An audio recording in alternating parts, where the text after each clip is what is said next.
Hi, John. We've got Liam coming in here in a few minutes. We know about his speed and what he does offensively, but how can he use that speed, off the puck and defensively to his advantage? Well, the biggest thing with him, and we've talked to him quite a bit about it already in the first 4 or 5 days here, we just want him to move his legs at all times. Especially, I've been concentrating a lot with him offensively. I think if he keeps his legs moving and not look to make a play right away when he gets the puck, I think when he starts looking to make a play, he stops skating. I want to see him beat people. I want to see him carry the puck more, and then maybe plays will work off of that. So I'm not sure if I'm answering your question. I want his feet moving all the time. He's a very bright kid. He understands the game away from the puck. We teach him certain things, how we play defense. But the biggest thing for me, for him, to give him the best opportunity to crack the lineup is to show us that speed all the time. Yeah, but like as a young kid, he'll make mistakes, but can his speed maybe overcome that? I don't care about mistakes. I don't care what mistakes he makes. That's why you play as a team. That's why you're in support position in case of mistakes. No, I want him to allow himself to play. I'm not sure, I have him with Jens and Nick right now. I'm not sure if it stays that way or not. I want to give him every opportunity to make this team or to get in the start line because of his speed. We're playing a very fast hockey club. We need to get as much speed in our lineup as we possibly can.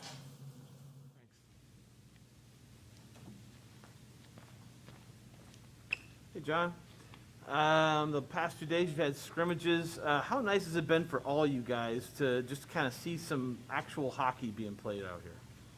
Yeah, it gives, most important of the players, they get to bang around a little bit. They get to play in small areas with some traffic. First 3 days were puck touches with really no defending at all. So it gives us a chance to look at the pairs. We get some question marks as far as the pairs on the back end. Our lines, I've got some thoughts as far as the lines are concerned.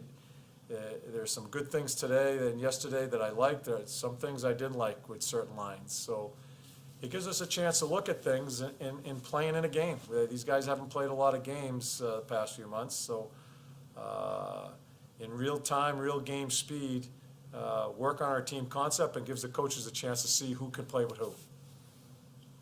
These scrimmages, I mean, it's only the first two of camp, obviously, but are you guys looking for things like, who's staying above the puck? Are we staying above the puck and trying to, implement the system you eventually want them to play?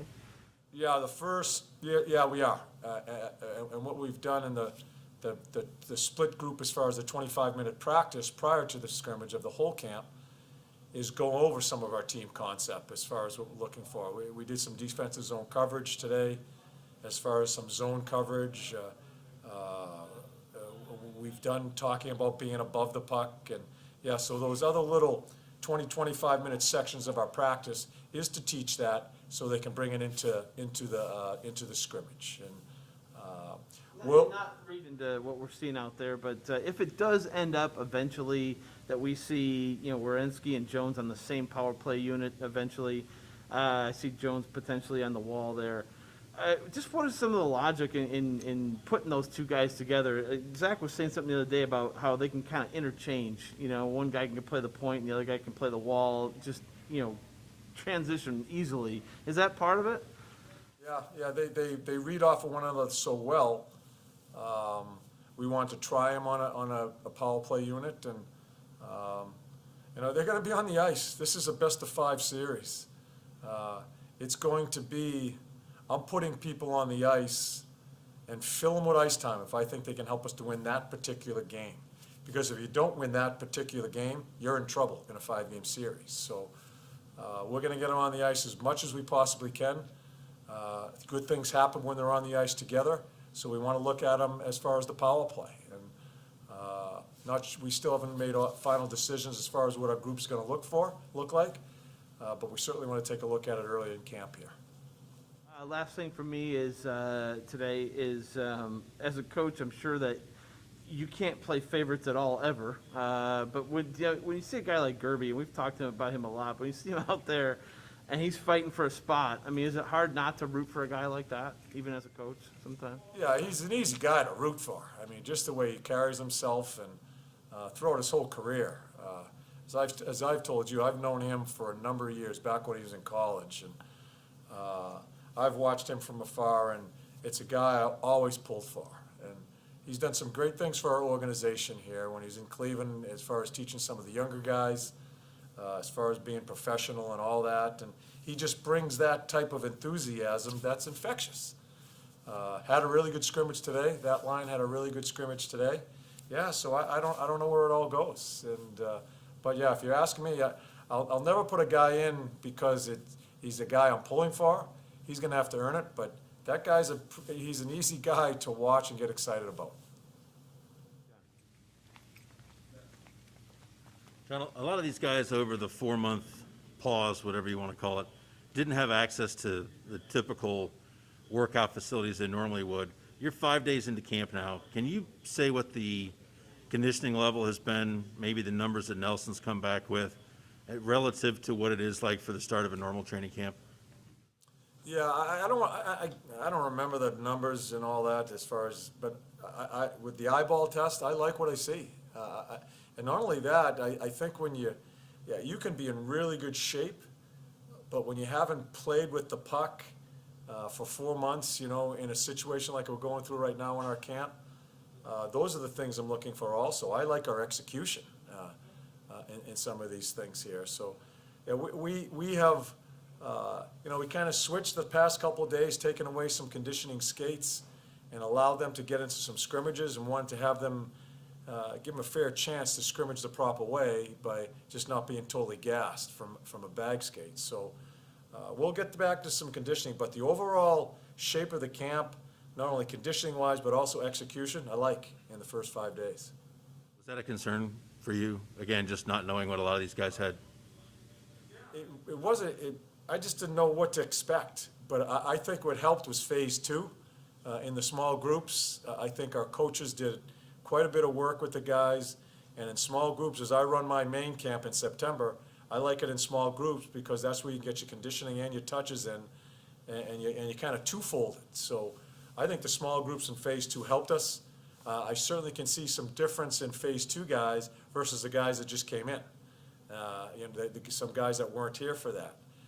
But the overall sense of the camp, I think the attitude's good, and I've liked our first few days here.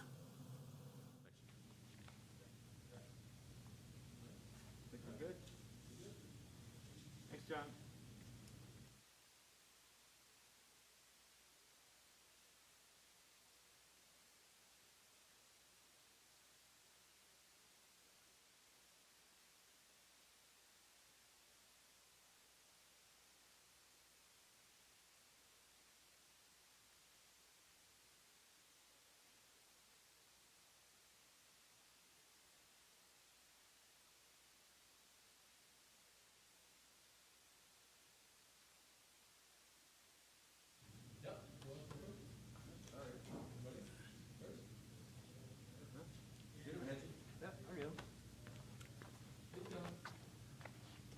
Hey, PL, how are you, man?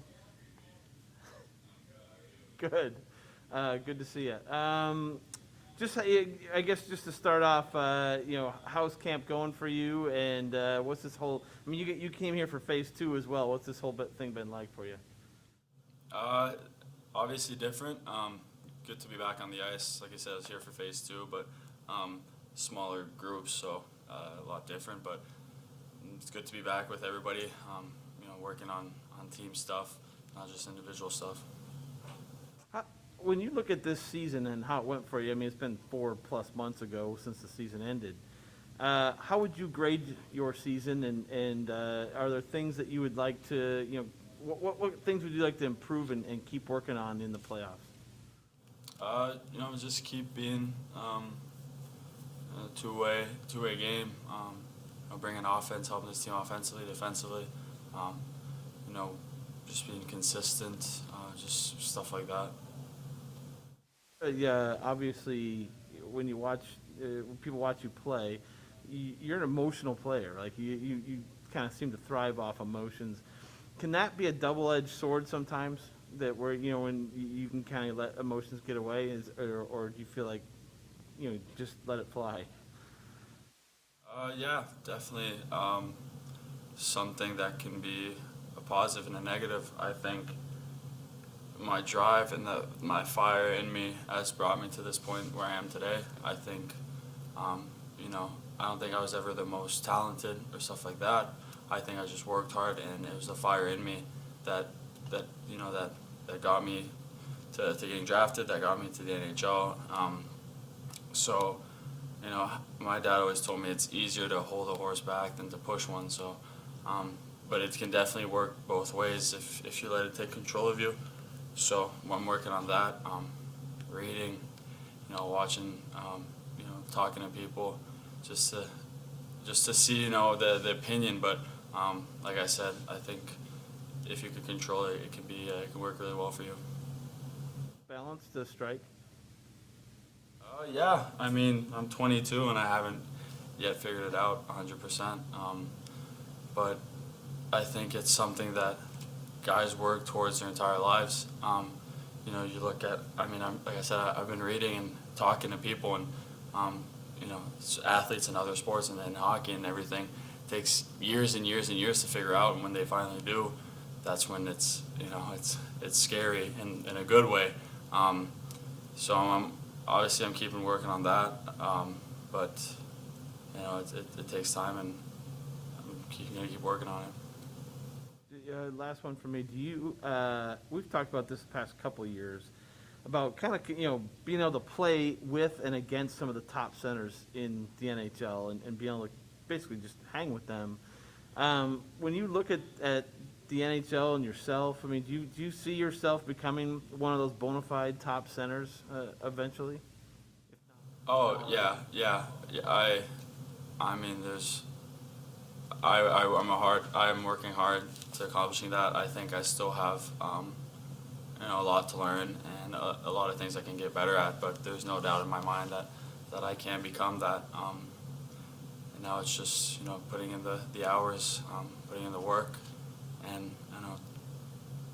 to be honest, I don't think I'm very far from that. So I just got to keep working, and one day I think I can be there. But there's a lot of work to do and a lot of learning to do. Yeah.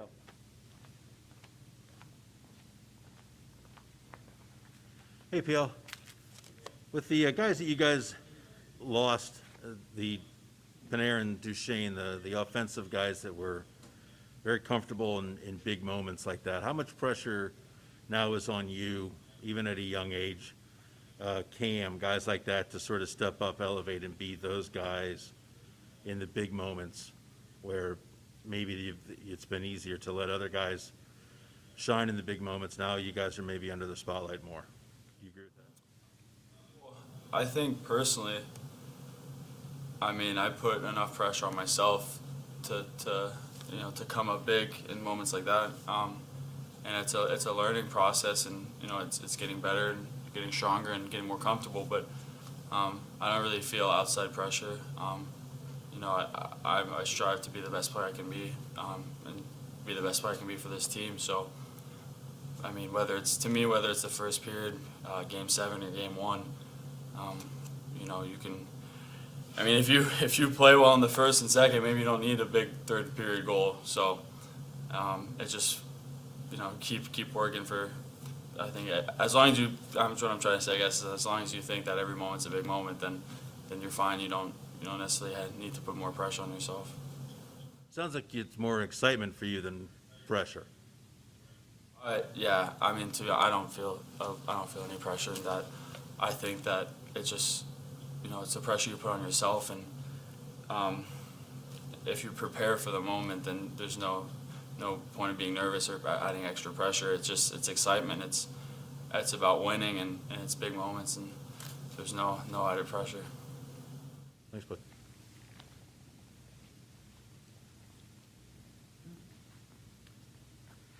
Hey, PL, how's it going? Wanted to ask, this is your third season here with this team, third season you're getting ready for what's essentially postseason hockey. In your eyes, is that kind of the standard that's been built here now, is that this team is going to be in this kind of position going into each season? Is it, there is that expectation of playoff hockey when you guys get together? Yeah, definitely. Every year, I mean, I think you already felt if you're not pushing to win the Stanley Cup and making the playoffs. I mean, any year you say playoffs, I say Stanley Cup. If you're not really striving to win the cup, then you're kind of wasting a year, I find.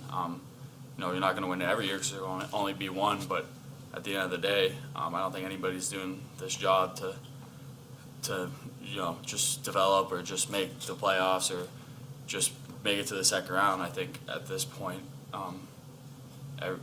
if your eyes aren't set on the Stanley Cup, you're already behind. Kind of jumping off that, the experience that you've had in playoff hockey before, you look around the locker room, and you've got a couple 20-year-old forwards there, and Tex and Bemmer and even Foodie coming in. So, I mean, you've got more experience than those guys, and I know you have good relationships with them. Can you kind of help them along? I mean, this is going to be a new experience for some of those guys, and as young as this team is, you've played enough of these games. Can you help guys like that kind of come along and be ready for it? Yeah, I think the whole room can. Just remaining calm. It's exciting. There's big moments in games, but growing up, we all dream of making the Stanley Cup playoffs and winning the Stanley Cup. So there's already pressure there from, I think, everybody on themselves. There shouldn't be we shouldn't feel added pressure from the outside. It should just come from within. And I think I learned that my first year. And the only way to learn is to experience it. And they're smart guys, so I think that they can learn it on the go themselves. Do you feel more comfortable in these situations than you did maybe 2 years ago when you were a rookie? I mean, can you build up that kind of experience and how to play these games that quickly? Yeah, I think so. Like I said, the only way to learn is to go through it, and you see what you did right, see what you did wrong. You remember how you feel before the game even. So it's just a learning process. And a perfect world, you'd have, you'd be perfectly prepared for everything. But how it works is you have to live through it and play through it, and it's no different right now. But I feel like more prepared, more experienced right now than I ever did. All right, thank you.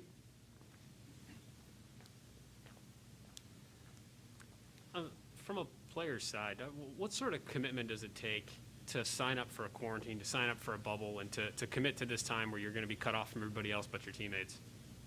Yeah, it's we talked about it. Everybody's dream is to win the Stanley Cup. So that's why we did it. It's to win a cup. I don't think anybody's coming back for any other reason, and they shouldn't. Being away from your family is tough. For guys who have girlfriends, single families, I don't have kids, but I can't imagine how hard it must be on guys like that. But everybody's dream, if you voted yes, is to win a Stanley Cup, and that's why we're here, and that's what we're going to work for. Like you said, different guys are at different stages in their lives and their personal lives.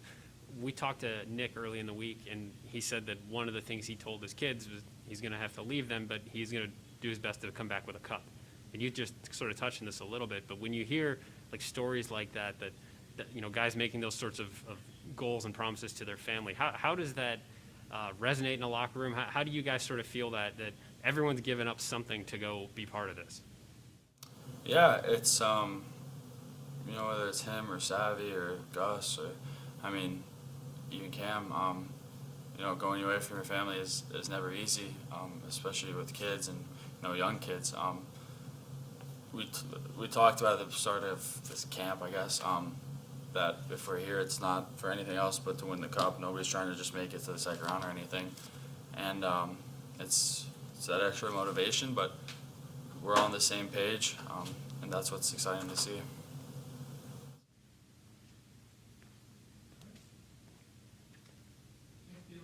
Thanks, PL.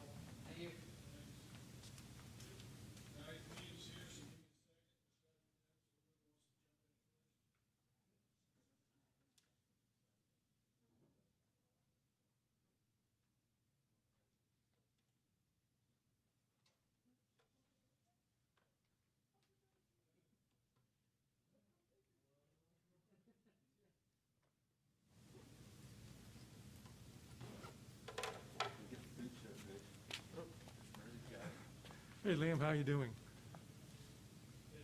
Good. All season, this past 4 months, what have you been doing in terms of training? How much ice time did you get? Right when it ended, I was staying at home in Toronto with my family. Nothing was available. The gyms, all ice was closed. So I ended up coming down here as soon as Phase 2 opened. So probably started June, I'd say.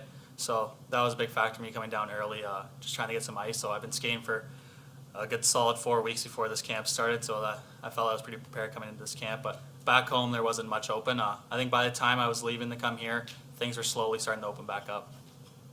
When you weren't skating back home, I know with your mom's background in track and all, did you do a lot of off-ice activities? Yeah, I ordered a set of weights back home for my brother and I, so we were working out in my backyard, and then we'd go to the track. At the start, we couldn't even go to the track. The track was all closed down, and then so once that opened up, which was only it was closed down for like a week. So once that opened up, we'd go there and work on our speed, and then we obviously had the weights in the backyard that my brother and I were working out a lot with. That's when you saw your name on the first group, when you came to camp here for Phase 3. What does that mean to you? That was exciting to see, knowing that the staff has they have confidence in me to be able to be in that first starting group there. So having that going into camp was a huge confidence booster, and now throughout this camp, just trying to keep playing my game, and that's what got me on that first roster spot. So just kind of keep playing the way I am and hold on to it and just keep going. Thanks. Hey, Liam.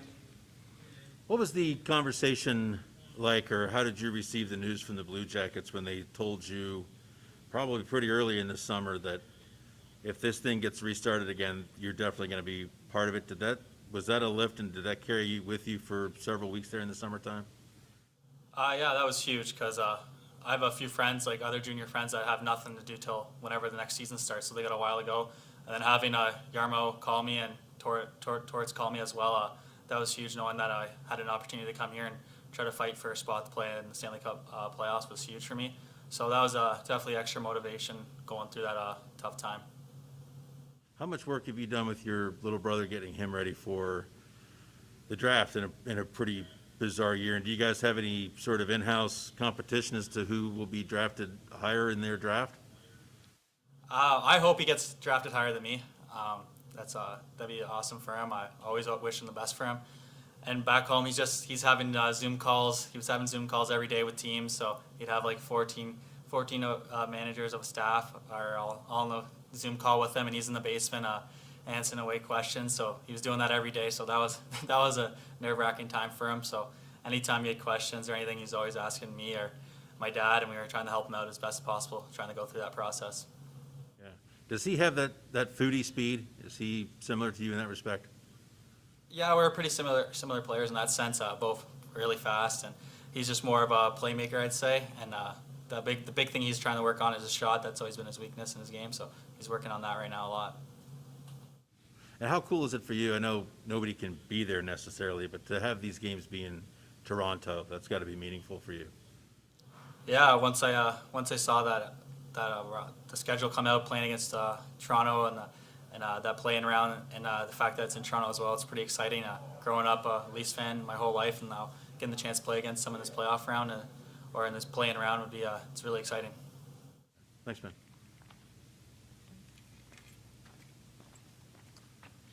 Hey, Liam. I think the last three days or so you've been working with Boone and Nick. What's that been like to have a couple of seasoned veterans as your line mates? It's huge. Those guys they've played in the league a long time now, and any questions I have, they're always there, and all the time. Don't be afraid to ask any questions. So right away, if I don't get something, they're there to help me out right away, and I think that'll help me transition a lot. Having them, they're there, always there to help me, and they want me to succeed.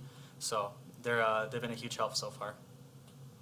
Have you been around and experienced enough? You played 2 NHL games. You've done a number of camps. You've been in training camps.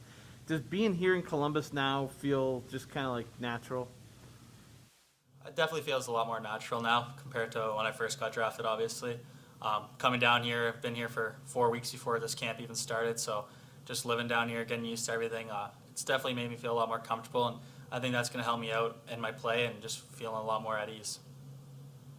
team, the Blue Jackets, that over the last, I don't know, 5, 6, 7 years, they've always had young guys, rookies, as in kind of impact roles. Are you starting to sense that the more you're around here, of how much that they, give opportunities to young guys? Yeah, I'm definitely really humbled to get this opportunity right now to be on this first roster right now, this first roster group to start this camp. So right now I'm just excited to have that spot and just trying to keep playing the way I am and hold on to it and just hopefully get in some playoff games and just keep going the way I am. You guys, as some of the young guys in the team, do you guys all kind of hang out together? Really can't really hang out too much right now because we got a social distance. But yeah, this whole time I was hanging out with Andrew Peak a lot. We're at the flats on Vine together. So living with someone like that, it was another young guy was definitely helpful. In this camp in particular, when you look around, you'll see obviously Texier's a rookie, and Bemstrom and yourself, and you mentioned Peak and a number of different guys. When you see that, I mean, you can kind of see yourselves one day becoming kind of the core here, right? Or no? Yeah, definitely. When you have a young core group like that, and we're all very skilled players, it's definitely exciting knowing that you're coming up with a bunch of young guys and friends that you're close with. You're getting close with. It's definitely it's something that's promising for the future, and it's exciting right now. All right. Thanks, Liam. Thanks, Liam. Thanks, Liam.